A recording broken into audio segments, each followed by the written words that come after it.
Konnichiwa! In today's show, we're going to be looking at games that introduce new experiences to players for the first time. Game on!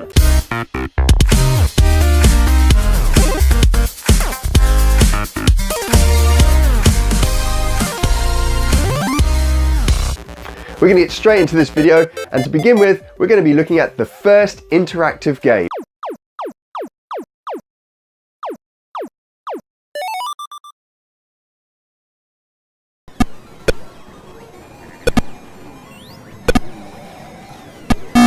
Hands up if you think it was Pong.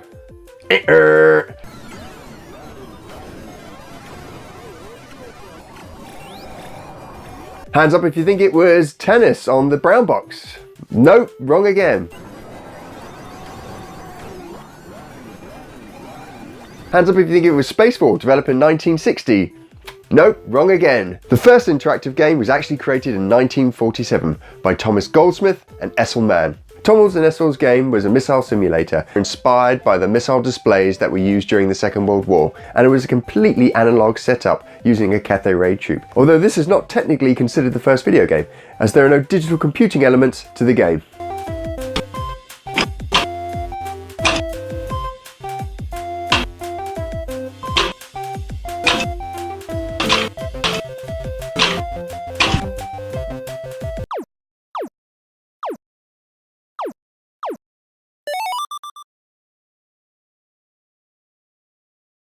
Next up, we have the first 3D game. 3D Monster Maze on the Sinclair ZX81 saw the player running away from a Tyrannosaurus Rex in a 3D maze. However, this wasn't the first 3D game. A lot of people also point to the 1980 release of Battlezone as the first 3D game. This was a tank game that recreated 3D using vector graphics. However, this also wasn't the first 3D game. The first 3D game was Maze War, a first-person shooter released on the Alto II.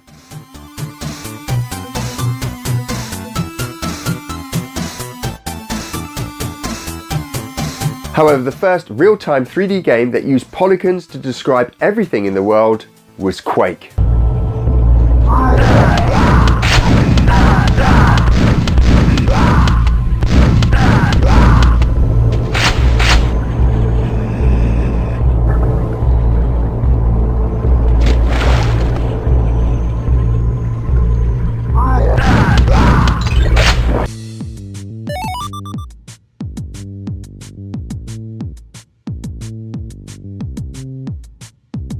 So what was the first console game? Well, that was tennis on the Magnavox Odyssey, which makes the Magnavox Odyssey the first commercial gaming console. To play Odyssey Tennis, you insert game card number 3 into the master unit. This activates 3 lights, 2 representing the players and 1 representing the ball. Press the special tennis game overlay into position on the television screen, and you're ready to begin an exciting, fast-paced tennis game.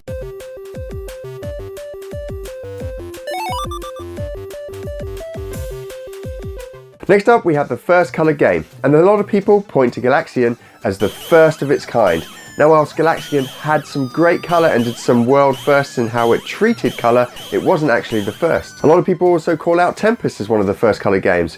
And it was a first, but it was the first coloured vector game. The first colour game ever was actually Atari's 4th game called Gotcha, and it was a complete and utter commercial flop.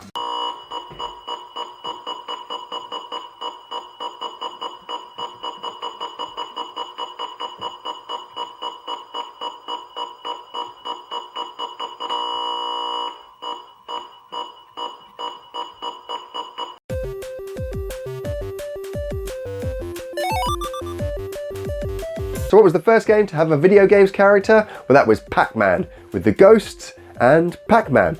But the first game ever to have a human playable character was Ultima, released in June 1981.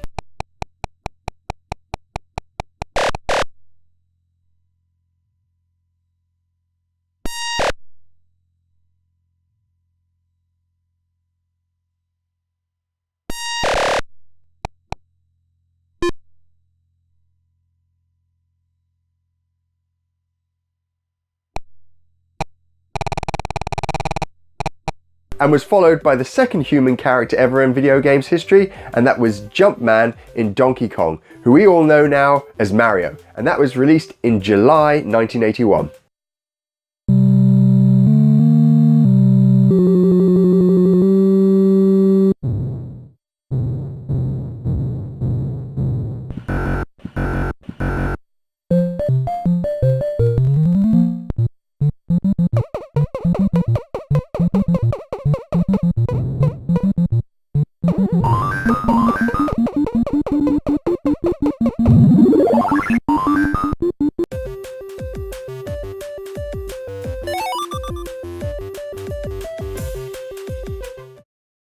A lot of character-based video games now use motion capture to get fluid, lifelike animation into the characters of the game. But what was the first game to use motion capture? Well, that was Rise of the Robots. It used motion capture and CGI sprite to create an amazing looking video game. However, the game had no substance and was probably one of the worst fighting games ever released.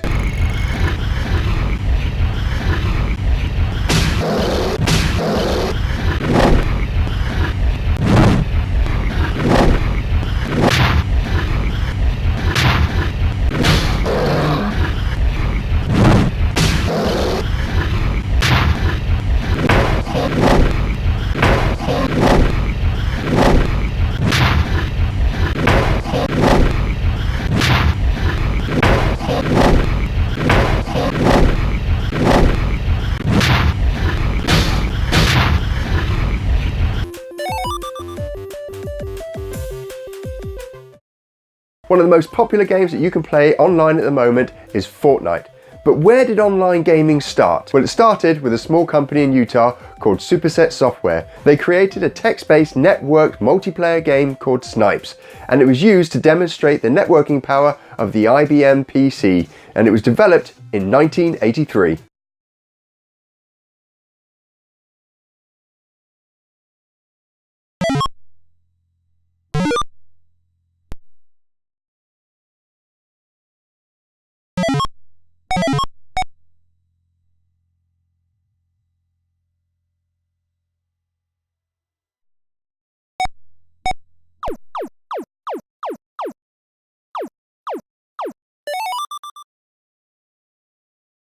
Who doesn't want to be the best gamer in the world? But what was the first instance of a high-score persistent table that actually showed off who was the best person of that game?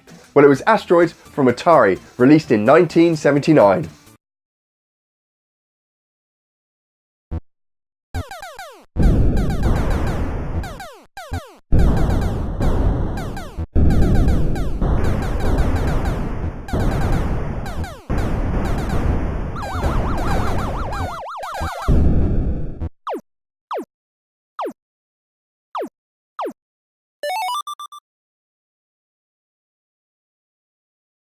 Most modern games now use dual analog sticks to control the way you play the game, but the first example of a game that used dual analog sticks to control it was Ape Escape from Sony PlayStation for the PlayStation 1.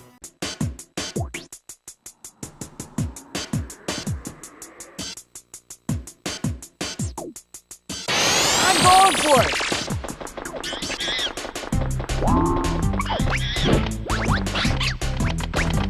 Hi-ya! Yeah! Yeah! Yeah!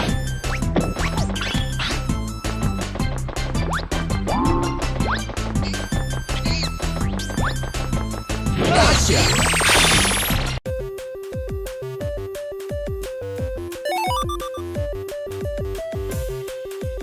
As a gaming community as a whole, we love violence in our video games. Games like Grand Theft Auto, Resident Evil, Metal Gear Solid, and all these games feature blood and gore. But what was the first game to get the critics' tongues wagging about featuring blood in their game?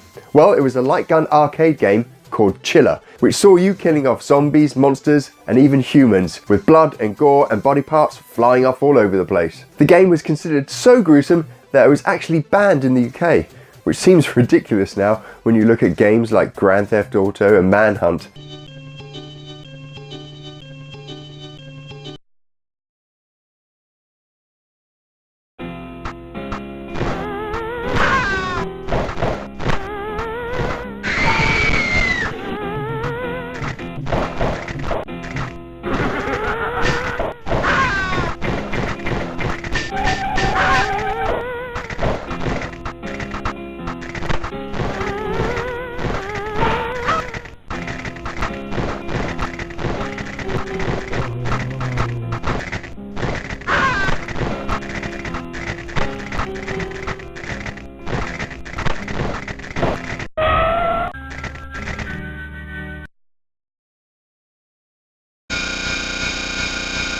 And there you go, there were just a few of the games that created some of the first experiences for gamers. If you know about any games that set up some gaming firsts, then why don't you let the community know in the comments below.